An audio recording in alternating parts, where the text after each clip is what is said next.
Hi you paisanos, and welcome to Cinema Obsessed. Today we're gonna take a deep dive back into that DCEU swamp.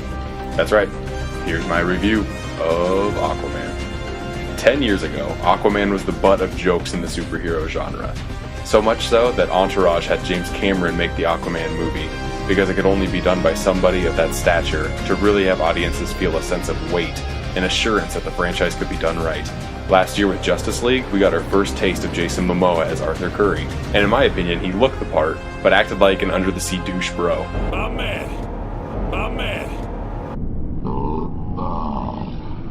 And I was skeptical on if that character could handle its own movie. After seeing Aquaman, still kinda undecided. This film is 2.5 hours long, and you can definitely feel every second of this.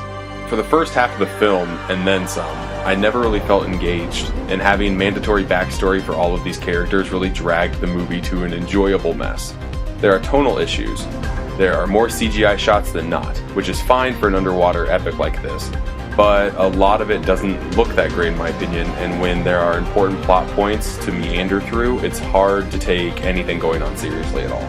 The first 30 minutes in particular are the worst of the film, and it just starts things off on a very shaky foot. But things turn for the better around the 90-minute mark, and suddenly you are whisked away on a tomb-raiding good time full of adventurous shots that look like they were pulled out of Fast Five's foot chase in Rio, and terror-inducing levels of fear that director James Wan has an expertise at pulling off. The film's last 30 minutes are worth the price of admission alone, with an epic battle that Lord of the Rings fans, I'm guessing, will appreciate.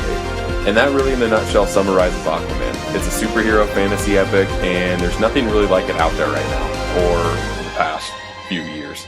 More often than not, it sinks rather than swims, but when the film gets it right, it's a true pleasure to eyegasm over.